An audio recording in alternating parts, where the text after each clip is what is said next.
कर्पूरगौरं करुणावतारं संसारसारं।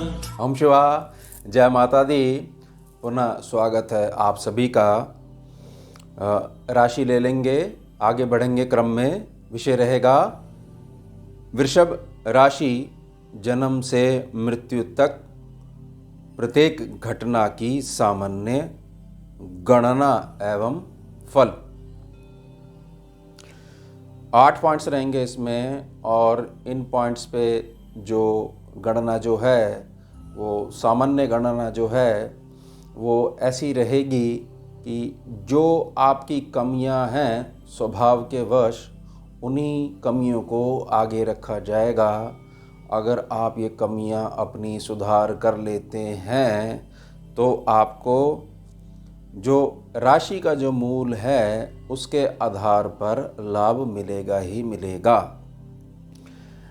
प्रार्थना रहेगी, copy pen लेके बैठ जाइएगा। हमेशा की तरह मैं इस विषय को भी समझाने का पूर्ण प्रयास करूंगा।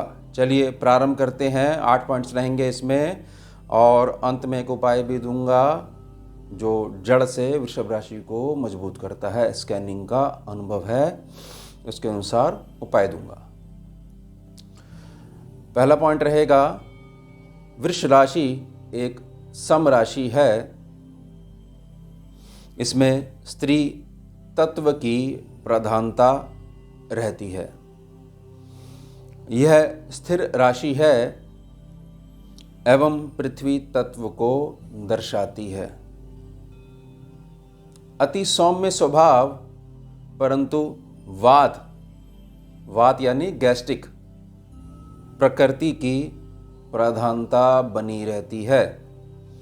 यह दक्षिण दिशा को इंगित करती है, सूचित करती है तथा वैश्य जाति को दर्शाती है। राशि का मूल रंग ताज़ा दही के समान सफ़ेद होता है तथा यह रात्रि समय में बली रहती है, अर्थात सूर्य अस्त के पश्चात का समय।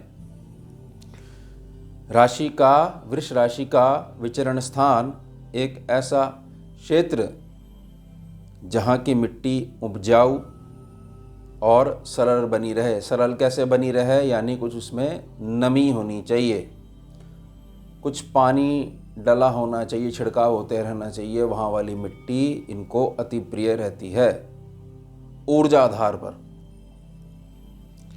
इनके स्वामी शुक्रदेव हैं तथा इनमें चंद्रदेव उच्च प्रभावी समान फल प्रदान करते हैं। 2 नंबर यानी चंद्रदेव फुल पोटेंशियल के साथ आपको सहयोग प्रदान करते हैं। यही होता है उच्च और नीच। मान लीजिए किसी ग्रह के पास 10 पावर्स हैं या 10 प्रभाव हैं, तो उच्च का मतलब 10 के 10 काम करेंगे, नीच का मतलब कि कोई एक आधा काम करेगा जो है, या बहुत सारे जो प्रभाव हैं वो बिल्कुल स्लो हो जाएंगे। बस ये होता है उच्च और नीच, किसमें? स्कैनिंग के अनुभव में। आगे बढ़ेंगे। दूसरा पॉइंट, सामान्य कद परंतु चौड़ा माथा अलग ही चमक लिए हुए होता है, अलग दिखता है बिल्कुल माथा इनका। कंधों का भाग भी सुगठित रहता है। बाल काले तथा कुछ घुंघराले रहने संभव रहते हैं। एक अच्छे वजन के साथ मुख थोड़ा पतला रहता है। अपनी ही धुन में मस्त और व्यस्त रहना। खाने पीने का शौकीन, परंतु शीघ्र क्रोध में आने वाले रहते हैं। और ये कमी है आपकी, शीघ्र क्रोध में आना। युग नहीं है अब क्रोधी स्वभाव का। युग किसका है? शनि का, बुध का, राहु का। ये बिगड़े हुए मंगल की ऊर्जा लेकर कुछ नहीं होने वाला, बड़ी मेरी प्रार्थना रहेगी। इसके साथ में धैर्य भी होता है, बहुत अच्छी बात है, तथा अद्भुत सहन शक्ति भी बनी रहती है। गुण हैं यहाँ आपके। तीसरा पॉइंट, मूलतः यह अपने कार्यों में ही व्यस्त रहते हैं, परंतु अगर इन्हें व्यर्थ में परेशान किया जाए तो यह सब किया हुआ भी बिगाड़ सकते हैं। किया कराया एक तरफ धर देंगे उठाकर। और जो इन्हें सीधा समझकर इन्हें छेड़ता आ रहा था कि ये क्या मेरा कर लेगा, जो छेड़ता आ रहा था बहुत लंबे समय तक, और जब इनके मस्तिष्क में आ गया कि चलो आपको आज जो है बहुत अच्छे तरीके से बताते हैं छेड़ा कैसे जाता है, वह भी समझ जाता है कि उसने सीधे शेर की मांद में हाथ डाल दिया है। लगना चाहिए पता कहाँ किसके सामने खड़े हो रहे हो। इसके पश्चात एक लंबी अवधि के बाद ही इनका गुस्सा शांत होता है। ये स्वाभाविक है, ये प्रकृति है इनकी। स्वभाव में एक शिष्य की दृढ़ता और मजबूत ज्ञान इनके आभूषण बने ही रहते हैं। चौथा पॉइंट समझेंगे, स्मरण शक्ति एक सामान्य जातक के हिसाब से उसके कंपैरिजन में अति तीव्र होती है, परंतु दुनियादारी के ज्ञान के अभाव में इनके अंदर ईर्ष्या का दुर्गुण भी उत्पन्न हो जाता है। दुर्गुण है ये, इससे बचा के रखो अपने आप को। बहुत ज़्यादा देखते रहो अपने स्वभाव को कि मेरा जो रिएक्शन है, मन का रिएक्शन है, ये किस जगह जा रहा है और क्या बनता जा रहा है। ये मेरी बड़ी प्रार्थना रहेगी। यही चीज आपको गिराती है, ईर्ष्या। किसी भी बात को वर्षों तक मन में छिपाए रखना उद्देश्य पूर्ण होने तक किसी भी जातक के सामने अपने लक्ष्य को प्रकट नहीं करते हैं, नहीं होने देते। इनको लक्ष्य तक पहुंचना सिखाना नहीं पड़ता है, अपितु यह दिए गए प्रत्येक कार्य अपना कर्तव्य एवं धर्म समझकर ही पूर्ण करते हैं। कर्तव्य समझकर बहुत जातक पूर्ण करते हैं, लेकिन ये कर्तव्य के साथ अपना धर्म समझकर उसे पूर्ण करते हैं, जो कि इनके गुणों में चार चांद लगा देता है। बहुत उत्तम गुण है यह आपका, कर्तव्य के साथ धर्म की पालना। और दोनों अलग होते हैं, कर्तव्य अलग होता है, धर्म अलग होता है। पांचवा पॉइंट समझेंगे, एक विद्यार्थी के रूप में इनका जीवन उत्तम रहता है अगर कुंडली में ग्रह स्थिति भी उत्तम बनी हुई हो तो। अगर कुंडली में ग्रह ठीक नहीं बैठे हुए हैं तो विद्यार्थी के रूप में इनका जीवन ठीक नहीं रहता है।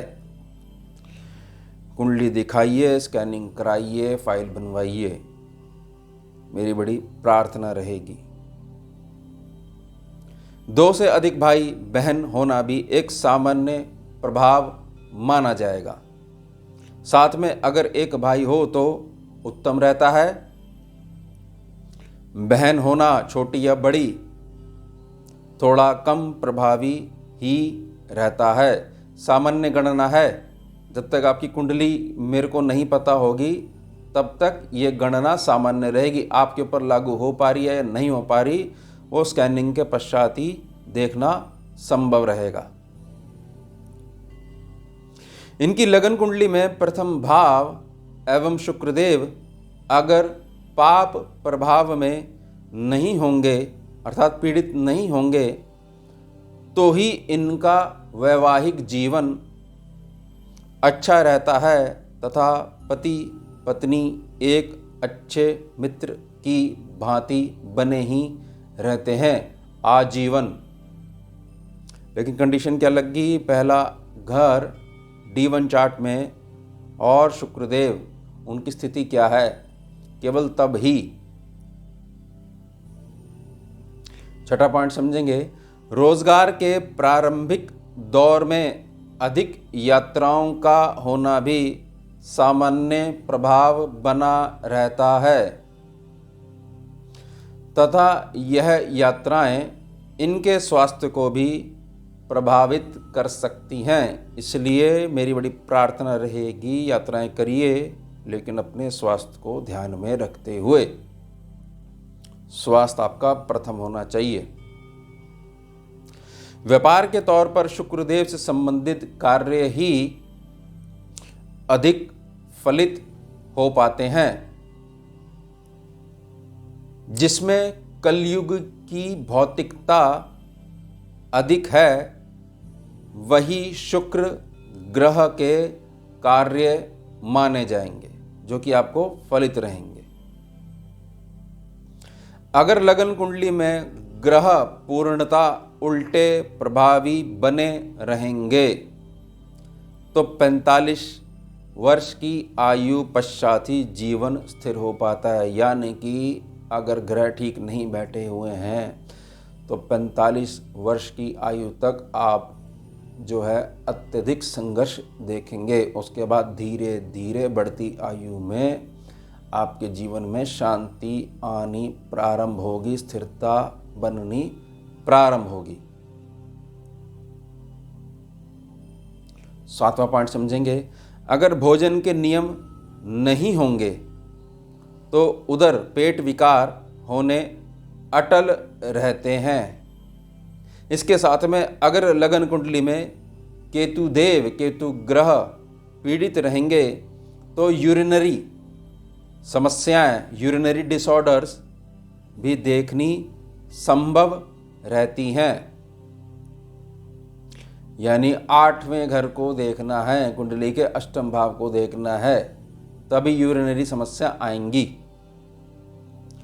अगर जीवन के प्रथम भाग में संघर्ष रहेगा तो अंतिम समय काफ़ी उत्तम ही व्यतीत रहेगा, लेकिन केवल भौतिक दृष्टि से। केवल भौतिक दृष्टि का क्या अर्थ हुआ कि आप अभी तक बस में सफ़र करते आ रहे हो, ये हो गया आपके उम्र का प्रारंभिक दौर, संघर्ष है। जैसा कि उसमें था पिछले पॉइंट्स में 45 वर्ष की आयु तक संघर्ष। उसके बाद आप चल रहे हो अपनी गाड़ी से, लेकिन केवल भौतिक दृष्टि से आप मजबूत रहोगे। यह अर्थ नहीं है बिल्कुल भी कि जब आप बस में चल रहे थे तब आप मन से परेशान थे या मन से आप संतुष्ट थे। ये प्रश्न नहीं है। सिर्फ ये है कि जो बस वाला जो वाहन है वो आपके निजी वाहन में बदल जाएगा। अब उस 10 लाख की गाड़ी में बैठोगे, 50 लाख की गाड़ी में बैठोगे तो वो लोगों को दिखाई देगा भौतिक दृष्टि से इनके पास ये वाहन है, इनके पास हर प्रकार की संपन्नता है, लेकिन उस गाड़ी में बैठे बैठे दुखी रहोगे या नहीं रहोगे, वो पॉइंट मैं यहाँ पर क्लियर कर रहा हूँ कि केवल भौतिक दृष्टि से।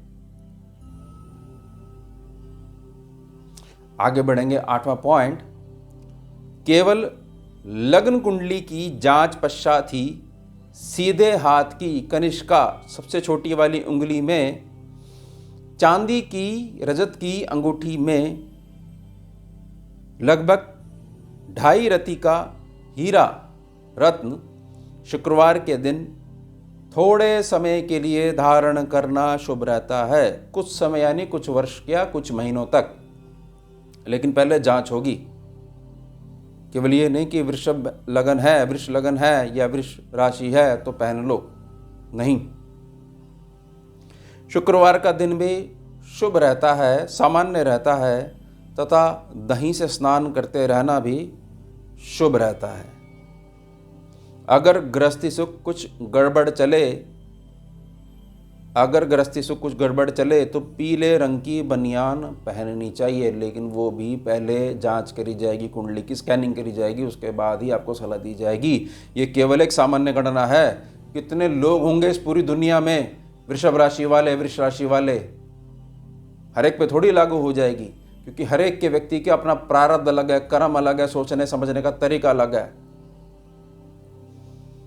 वर्तमान परिवेश कैसा है, अब तक उसने क्या देखा है, उसकी सोच क्या बन गई है, अच्छी बन गई है, जड़ सोच हो गई है उसकी, एजुकेशन कितनी है उसकी, और क्या परिस्थितियां वो भोग रहा है अपने शरीर से और बहुत ज़्यादा महत्वपूर्ण अपने आंतरिक मन से, उसके पश्चात ही। लेकिन अगर आप केवल सामान्य गणना में भी कुछ उपाय करते हो तो वो नुकसान नहीं पहुंचाएंगे। दही से स्नान में क्लियर कर देता हूं। दही से स्नान कैसे करा जाता है? दही ली जाती है, मान लीजिए 2 चम्मच, किसी को अवेलेबल ही नहीं है, केवल 2 चम्मच मिलती है, तो कम से कम 108 दिन तक ही कोई उपाय प्रयोग में लेकर आना चाहिए। आपने हाथ से दही ली और पूरे शरीर में, जैसे हम क्रीम लगाते हैं इस प्रकार से, लोशन लगाते हैं इस प्रकार से मन ली। उसके बाद जो नित्य स्नान है, सामान्य स्नान है, वो आपने स्नान कर लिया, तो इसको बोला जाएगा दही से स्नान। अगर आप ऐसा कहते हो कि जो आपकी नहाने वाली जो बाल्टी है, जो भी सोर्स है जिसमें पानी आप इकट्ठा करते हो, क्या उसमें 1 चम्मच या 2 चम्मच दही मिला के स्नान कर सकते हैं? तो वो भी आप कर सकते हो। लेकिन जो पहला तरीका मैंने बताया है कि थोड़ी सी दही लेके दोनों हाथ में मलिए और पूरे चेहरे पे, पूरे शरीर पे, सर से पांव तक लगा लीजिए, वो तरीका बहुत ज़्यादा आपको लाभ देगा। अगर पहला नहीं हो पाए तो फिर आप जो पानी है उसमें मिला लीजिए। पहले वाले का प्रभाव बहुत अच्छा आएगा, दूसरे वाले का प्रभाव थोड़ा सा कम प्रभावी रहता है। चलिए अब उपाय समझ लीजिए। उपाय के माध्यम से मैं शुक्र और शनि को मिलाने की कोशिश कर रहा हूं। कौवे जैसी बुद्धि लाने का मैं प्रयास कर रहा हूं। उपाय रहेगा, प्रातः समय खाली पेट, नित्य कर्म शुद्धि के पश्चात जो खाली पेट होता है, प्रथम भोज अर्थात नाश्ते में काली मिर्च, 2 काली मिर्च,